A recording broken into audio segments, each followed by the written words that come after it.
Good morning, students, and welcome back to Maths 1 online teaching session. In the previous session, we have started with the second chapter, that is real numbers, and finished few exercise sums. Yes, today also I am going to continue further in this chapter. But before we do that, let us quickly recap few important terms or concepts that we used in order to solve the exercise sums. Right? Okay. So we started with the basic definition, that is collection of rational and irrational numbers are together called as real numbers. Yes, that this was a definition, that rational and irrational numbers together are called as real numbers. Then I gave you two important points to remember in order to solve the first exercise questions. If the prime factors of q, that is the denominator, are combination of 2 or 5, then the decimal form of the fraction, that is p upon q, that fraction will be a terminating type. Now I hope you remember this type, that we were just seeing the denominator of the fraction, and if it was in the combination of 2 or 5, then we were concluding that it is terminating type. And the other important point was exactly the reverse of it. If the prime factors are other than 2 or 5, anything else other than 2 or 5, then the decimal expansion is non-terminating and reoccurring. I hope these two concepts you remember.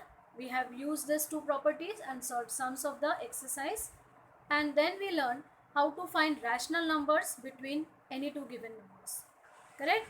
And in the previous session, I have showed you how to represent irrational number, that is root 5 and root 10 on a number line. Now let us continue further.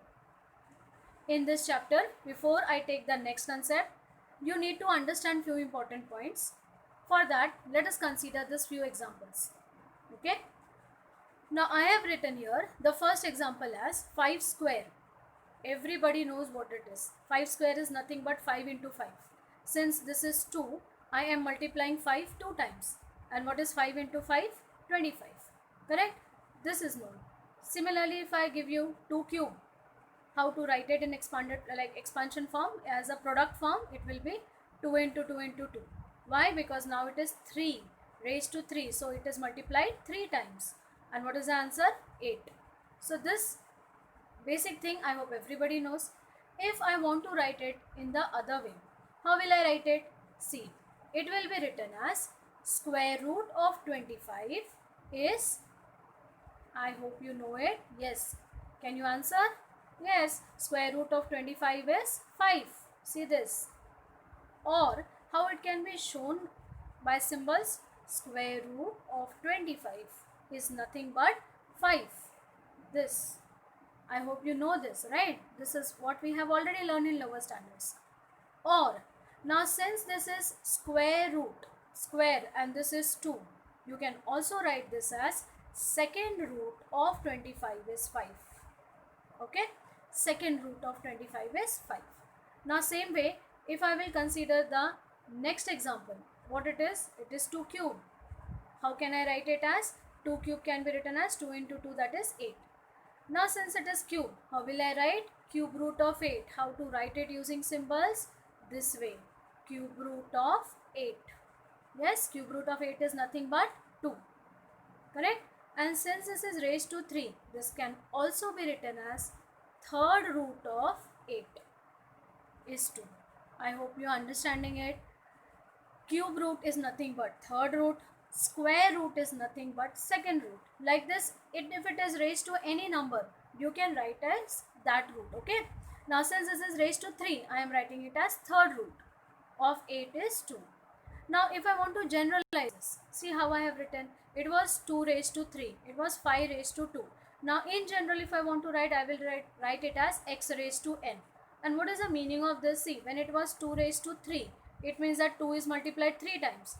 When it was 5 raised to 2, it means that 5 is multiplied 2 times. Similarly, if it is x raised to n, what is the meaning of that? X should be multiplied like this how many times? N times. Okay, I hope you are understanding it. See again, when it is 5 raised to 2, it means 5 is multiplied 2 times. When it is x raised to n, it means it should be multiplied how many times? N times. And if I give you the value of x raised to n as a, as I have given you here, see, 5 to 2 is 25, 2 cube is 8. And now if I give you x raised to n is nothing but a. Now what is the meaning of this? Let us relate it here. Since it was 3, I wrote cube root of 8 is 2. Correct? Try to understand. Since it was 3, we have written cube root of 8 is 2. Now since it is n, what should I write? Nth root of a is nothing but x. I hope you are understanding the relation. Yes? Okay. Say this. Since it is 3, yes, I have written cube root of what? This number 8 is how much? 2. Same way here, it is raised to n. So what I will write? Nth root of what? Of this answer. Nth root of a is nothing but x. I hope now the concept is clear. Okay. After this, it can be represented as, see this, I told you just now, x raised to n is nothing but a. See this, x raised to n is nothing but a. Or nth root of a is equal to x. This is the way it can be represented. Now you have to consider and try to understand only this thing, that how to write nth root of a as x. What is the meaning of that? That I will explain you now. Okay. So I hope these few important concepts, especially these two important points, is understood to you. Okay. Let's see further. I have told you that nth root of a is x. Correct? So this is what we are going to concentrate now. What is the meaning of this? This is what we are going to learn in surds. Okay. See this now. Nth root of a. In this, the important terms that will be used very frequently is, what does that sign mean? As you can see, this root sign, what does that mean? That means that is called in fact as a radical sign. Okay. Then the number which is written inside this radical sign is called as a radicand. Now these are new terms, try to understand and remember it. The sign which is used is called as a radical sign. The number which is written inside the radical sign, this number is called as a radicand. Okay. Then what? Then this number which is written as in that order, that nth root, correct? So that number is nothing but order. I hope you are understanding it. Now I am giving you an example to make it more clear. Suppose I write like this, 3 and 8. Okay. So now what is the radicand in this? Now everybody knows that this is a radical sign, correct? Radical sign. What is the radicand? The number which is written inside this radical sign is radicand. Okay. Now what is this? This number which is written here in the radical sign is called as order, order of the surd. Okay.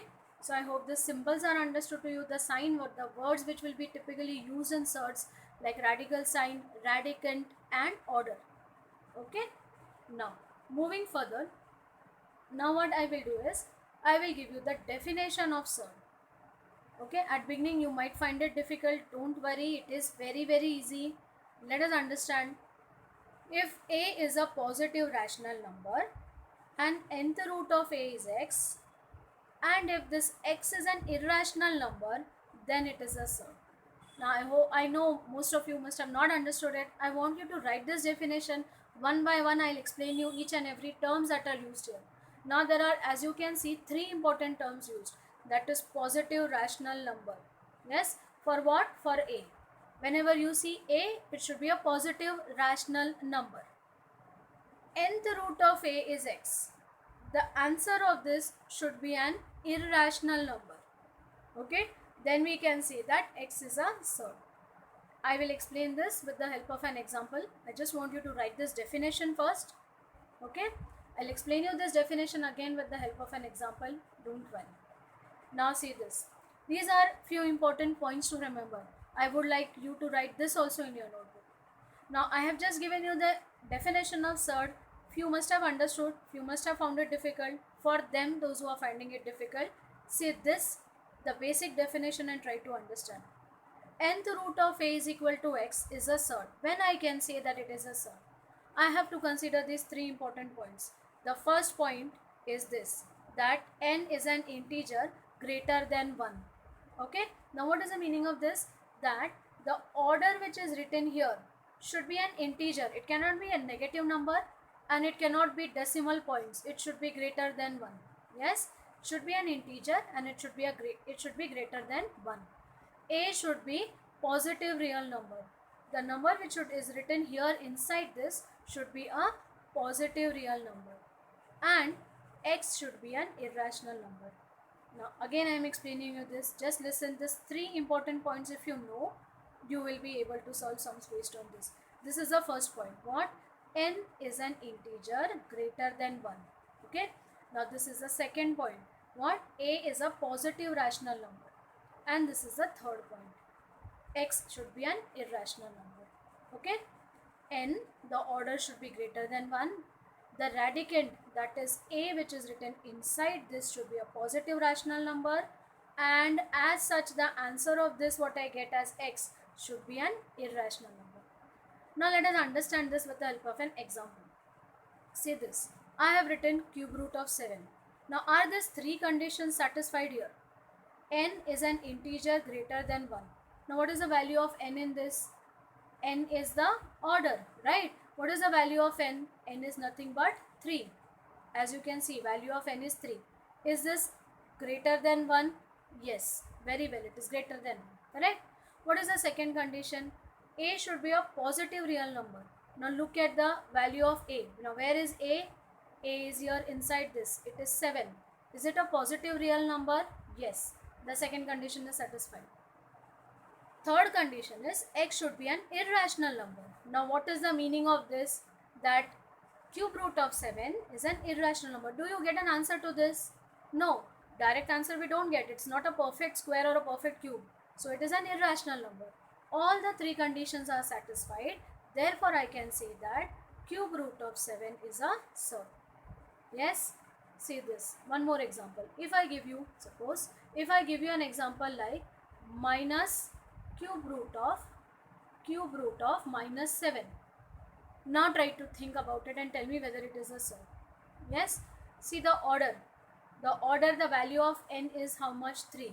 Okay, this is satisfied. Greater than 1. A is a positive real number. Is the value of A here as a positive real number? No, I have given you negative. So is this a surd?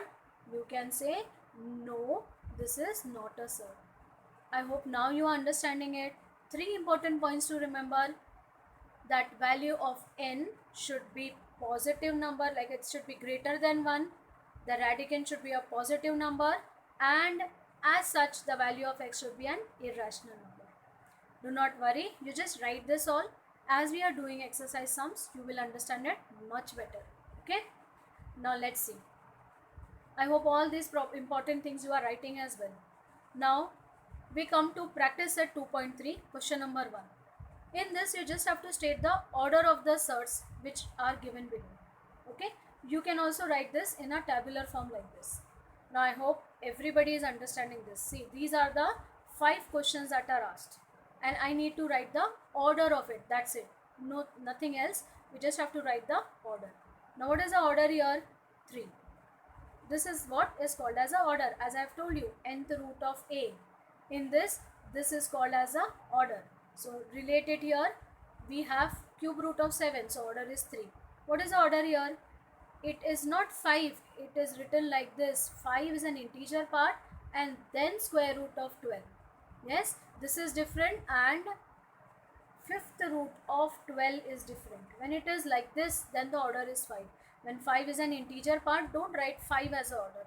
What is this? This is nothing but square root. For square root, we usually don't write like this. Have you ever seen me writing like this, square root of 25? Yes? No, we don't write like this. For square root, we simply use this sign. Okay? And we understand that when square root is used, the order is 2. Right? Okay. Third one, what is the order? You can see the order is 4. Next one, nothing is written means the order is 2. And the last one, nothing is, it's written as 3. So the order is 3. I hope all this sums, 5 sums in which you have to write the order is understood to you. Yes? Okay. Let us move to the next question. This is an important type of question where you need to state whether these are surds and to justify. Okay. Now for justification, I have told you only 3 points to remember. Let us see the first one. It's cube root of 51. I will concentrate only on those 3 points and find out the answer. What was the first point? The first point was that the order should be a integer greater than 1. See this. Order is a positive integer. See this. 3. It's a positive integer greater than 1. First is satisfied. What was the second one we have discussed? That radicand should be a positive rational number. Yes, it is. It is 51. It's a positive rational number. And as such, the answer of this cube root of 51 should be an irrational number. Like direct answer you should not get. Now, I hope you are understanding this. What is cube root of 51? Can we simplify it further? Cube root of 51. When I factorize it, what will be the factor? Factors will be 17 into 3. Nothing will come out of the root sign. So we are not getting a direct answer as a rational number. That is the reason we conclude that cube root of 51 is an irrational number. I hope you are understanding it. When you don't get an answer after factorizing it, it is an irrational number. So all the 3 conditions are satisfied. So I can conclude cube root of 51 is a surd. So you can write it like this with all the 3 reasons. This is your justification. Okay. I hope you are understanding it. Yes. Same way, see the second one. Fourth root of 16. Now before I start answering it, I will first simplify fourth root of 16 or factorize it as 16 can be written as 2 into 2 into 2 into 2, 4 times, correct? Now since this is fourth root, this 4 digits will combine and only 1, 2 will come out of the radical sign. As you do cube root, square root, when you do cube root, what you do? You combine 3 digits together and take it out of the root sign. Now since this is fourth root, so 4 similar digits if you get, that can be combined and it will come out of the root sign as 2. So what is fourth root of 16? Fourth root of 16 is nothing but 2. Now is it a surd? The first condition is satisfied, order is greater than 1. Second condition is satisfied, that 16 is a positive number, positive rational number. But see the third condition. When we find the answer of this fourth root of 16, we are getting a rational number too. Yes, and what we wanted, that it should be an irrational number. Therefore, we will conclude that fourth root of 16 is not a surd. I hope you are understanding it. See, basically you have to concentrate on these 3 steps which I am telling you again and again. If any of these 3 steps is not satisfied, you will conclude that it is not a surd. If it is satisfied, you will conclude that it is a surd. Okay, so write this fast. This was the second question of the exercise. Okay, I hope you have understood it. Now look at this. Now I have taken purposely the fourth one, square root of 256. Before we write this, let us simplify this. I hope everybody knows that 256 is a square of 16. So it can be written as 16 into 16, which will come out as 16. And 16 is very well a rational number. And I wanted an irrational number. Correct? So what I'll conclude? It is not a surd. Correct? I hope you are understanding it. Simply you can write like this, that it is not a surd, because when I factorize this, show the factorization like this and write is equal square root of 256 is 16, which is a rational number. Therefore, it is not a surd. Right? I hope you understood it. Yes. Now, with this, I think we have done one more I will do. That is square root. From the same exercise, I have taken this square root of 22 upon 7. Now, let me see whether all the 3 conditions are satisfied. The first one, what is the order here? Nothing written means order is 2. Yes, order is 2, which is a positive integer greater than 1. 22 upon 7 as such is a positive number. Yes, 22 upon 7 is a positive number. Yes or no? So it is a positive rational number. And what about this number as such? Can you find out the answer of square root of 22 upon 7? It is not a perfect square. So you are going to get an irrational number. So if all the 3 conditions are satisfied, what I am supposed to conclude? That 22 upon 7 is a surd. You can write this as a concluding statement also, or you can write like this and write the 3 reasons like this. Any way you can present your answer. Okay. So all the 3 conditions are satisfied. So therefore it is a surd.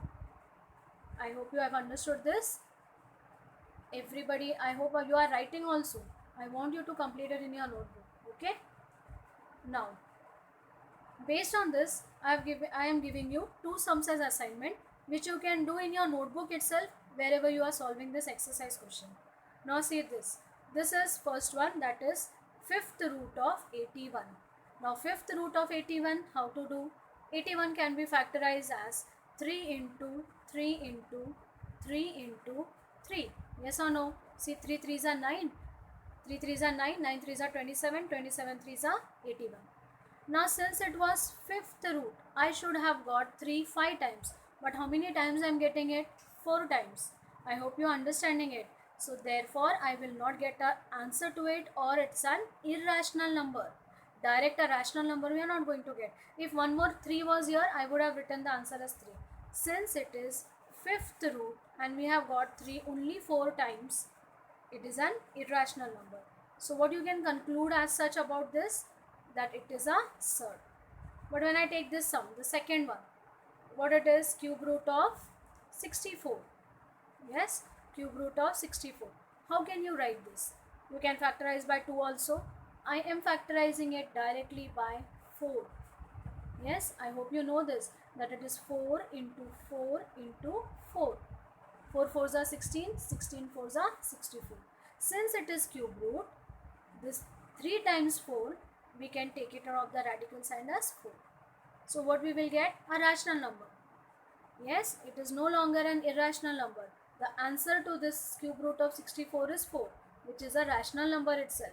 So what I can conclude, that cube root of 64 is not a surd. This is a surd and this is not a surd. Now I have discussed this purposely so that if you are finding it difficult, you will understand it and not do mistake while writing it in your notebook. Okay, so we stop here. We have just covered two important points here. What is the basic definition of surd, and how to justify ourselves whether the given question is a surd or not. Okay, so with this I end the session here.